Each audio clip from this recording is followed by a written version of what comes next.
Salah satu dari sedikit tempat yang belum kamu kunjungi adalah gunung berapi. Gunung berapi atau vulkan adalah lubang di kerak bumi yang dilalui berbagai gas panas, batuan cair, dan bahan-bahan lain untuk sampai di permukaan planet kita. Tapi, mana yang harus kamu pilih? Ada beberapa jenis gunung berapi, contohnya gunung berapi perisai yang hampir seluruhnya tersusun atas aliran lava memadat. Atau kubah lava yang tersusun atas masa kecil lava yang terlalu kental untuk mengalir jauh. Kamu juga bisa memilih gunung berapi kerucut bara. Ini gunung berapi yang paling simple. Gunung ini tersusun atas gumpalan-gumpalan lava hampir padat yang meletus melalui lubang tunggal. Lava ini disemburkan ke udara dengan kekuatan besar, lalu menjadi pecahan-pecahan lebih kecil yang memadat dan jatuh kembali sebagai abu. Seiring waktu, abu membentuk sebuah kerucut bundar atau oval di sekitar lubang itu. Tinggi kerucut semacam ini jarang melebihi 305 meter. Tapi gimana kalau kamu pilih sesuatu yang lebih berkesan? Gimana kalau kamu pergi menuruni gunung berapi kerucut yang tinggi, berlereng curam, dan kuat? Dan begitu udah menjatuhkan pilihan, kamu juga memilih gunung berapi aktif yang lagi meletus. Yang sedang kamu amati ini disebut longsoran lava pijar. Gunung berapi itu baru saja melepaskan sejumlah besar lava yang telah membentuk aliran piroklastik. Suhunya bisa setinggi 700 derajat Celcius. Kamu lihat bagaimana aliran ini terbentuk dari banyak pecahan batu dan mengalir menuruni lereng gunung dengan kecepatan ratusan kilometer per jam. Hujan abu turun ke bumi seperti salju bubuk keabu-abuan. Abu vulkanik tersusun atas partikel-partikel kecil batu hancur, kaca vulkanik, dan mineral. Ketika abu bercampur air dari anak sungai dan sungai di gunung, terbentuklah banjir lumpur yang dahsyat. Meskipun semua tampak mengerikan, kamu mendekat dan untung kamu memakai pakaian pelindung yang tahan suhu berapapun.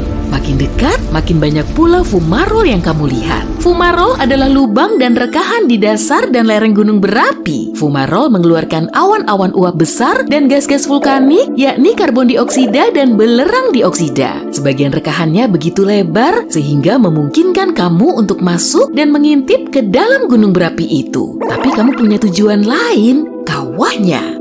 Dalam perjalanan ke sana, kamu melihat sebuah struktur kerucut aneh di sebelah gunung berapi, mirip tanduk yang tumbuh di kerucut utama. Pasti itu kerucut sekunder, juga dikenal sebagai kerucut parasit. Kerucut semacam itu terbentuk di sekitar lubang sekunder yang mencapai permukaan gunung berapi besar. Dalam hal ini, erupsi bisa terjadi bukan saja di lubang utama di puncak gunung berapi, tapi juga melalui lubang-lubang tambahan itu. Bagaimanapun, bukan itu tujuanmu. Kamu pun segera sampai di kawah. Ini adalah cekungan bundar yang besar, dan ketika kamu sampai di tepinya dan menengok ke dalam, kamu lihat kawah ini juga sangat dalam. Lubang lava tujuanmu berada di dasar kawah. Tapi sebelum meloncat ke dalam lubang lava, kamu melihat beberapa tabung aneh tersembunyi di bawah aliran lava. Itu adalah pembuluh lava, saluran alami yang dilalui aliran lava cair di bawah permukaan aliran lava. Kamu putuskan untuk mengambil jalan memutar dan mengikuti salah satu terowongan itu. Ini adalah pembuluh lava utama. Kamu juga melihat beberapa pembuluh yang lebih kecil. Pembuluh ini memasok lava ke satu atau lebih aliran lava. Vulkan ini nggak lagi erupsi saat ini. Lava akan mengalir menuruni lereng dari sistem pembuluh ini. Akan ada bekas lava di dinding pembuluh, lantai yang rata, dan stalaktit lava yang menggantung dari langit-langit. Saat ini pun ada ruang kosong di atas lava yang mengalir. Itu karena pembuluh telah terkikis, jadi saluran itu lebih dalam. Tapi saat ini kamu harus kembali. Kamu ambil belokan berikut dan kembali ke kawah. Kamu menunggu sampai vulkan itu memuntahkan sejumlah lava mendidih lagi dan masuk ke dalam tenggorokan vulkan itu. Itulah jalan masuk vulkan. Lava dan abu vulkanik dikeluarkan dari sini. Tenggorokan gunung berapi itu lapang dan kamu bisa masuk lebih dalam dengan mudah. Lava di sekitarmu bersinar merah dan oranye terang. Itu karena pertama kali lava ini menyembur ke permukaan, suhunya bisa mencapai 1200 derajat Celcius. Itu cukup panas untuk melelehkan besi. Kamu bergerak menuruni lubang kawah utama gunung berapi. Ini adalah titik lemah di kerak planet kita. Di sana, magma panas membara berhasil keluar dari dapurnya dan mencapai permukaan. Ketika makin dalam memasuki lubang kawah, kamu melihat sil. Terkadang, lava menyusup melalui rekahan di kerak bumi, menggenang di sana, dan mengkristal. Ini membentuk timbunan abu dan lava padat, itulah yang disebut sil. Kamu pun sampai di dapur magma. Dapur magma adalah kolam besar batuan cair. Dapur magma tempat kamu berada sekarang cukup dangkal, itu karena dapur magma ini bukan yang utama. Setelah perjalanan beberapa kilometer lagi melalui lubang kawah, kamu sampai di dapur magma yang lain yang sangat besar. Dapur magma ini memasok dapur magma kecil di bawah dasar vulkan. Dapur magma utama terletak di dalam kerak bumi yang membentang antara kedalaman 5-70 km.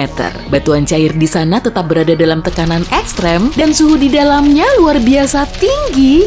Seiring waktu, batuan di sekeliling dapur magma akan mulai patah dan pecah. Ini membentuk jalan keluar bagi magma. Dan karena tersusun atas bahan yang tidak padat dibanding batuan di sekelilingnya, magma mulai merembes melalui rekahan-rekahan itu ke permukaan. Dari dapur magma utama, lava naik ke dapur yang lebih tinggi, lalu mencari jalan ke permukaan melalui letusan yang kuat. Kamu menjelajahi dapur magma dan kemudian memutuskan untuk masuk lebih dalam lagi, menuju ke tempat dari mana semua batuan cair itu masuk ke dapur magma. Kamu bergerak menembus kerak. Vulkan ini berlokasi di daratan. Itu sebabnya perjalananmu butuh waktu lebih lama dibanding kalau kamu melalui kerak samudra. Lebarnya cuma 5-10 km, tapi kerak benua sama tebalnya bisa mencapai 45 km di beberapa tempat. Saat melalui kerak itu, mau tak mau kamu melihat warnanya yang terang. Itu karena sebagian besar kerak terdiri dari granit. Jika kamu melalui kerak samudra, materi di sekelilingmu akan berwarna gelap atau hampir hitam sebab komposisinya berbeda. Makin dalam kamu masuk, makin panas suhunya. Tentu suhu di sini nggak setinggi di dapur magma, tapi tetap di perbatasan dengan mantel bumi, termometermu menunjukkan suhu 400 derajat Celcius. Pada kedalaman sekitar 32 km,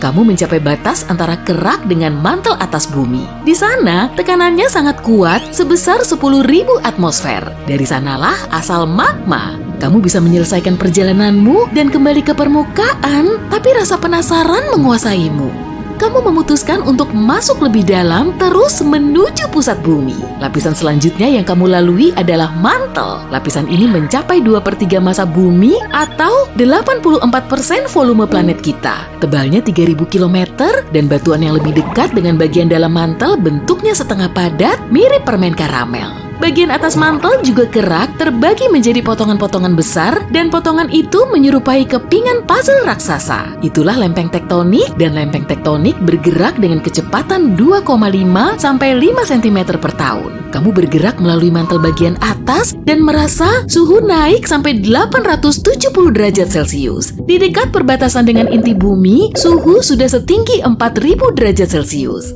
Tekanan dalam mantel bagian bawah mencapai 240.000 atmosfer. Kamu akan merasakan tekanan yang sama jika 3.300 gajah ditumpuk di atas kepalamu. Pada kedalaman sekitar 3.000 km, kamu melihat perbatasan antara mantel dengan inti luar. Bagian dalam planet di sekelilingmu memanas sampai 5.000 derajat Celcius. Suhu setinggi itu cukup untuk membuat inti luar bumi tetap dalam keadaan cair. Tekanan di sana hampir 2 juta atmosfer. Tapi itu nggak cukup untuk membuat besi penyusun inti bumi menjadi padat lagi. Inti luar tebalnya 2.400 km.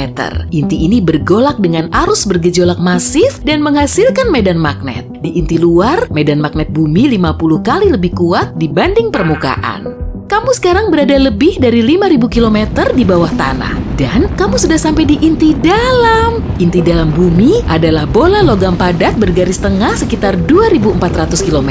Inti dalam sangat padat dan berputar lebih cepat dibanding bagian planet lain. Suhu di sini setinggi di permukaan matahari, yaitu 5.400 derajat Celcius. Dan tekanan di dalam inti dalam bumi 3 juta kali lebih kuat daripada di permukaan. Pembentukan inti dalam butuh waktu sekitar 500 juta tahun, yang artinya bagian ini lebih mudah dibanding sebagian kerak bumi.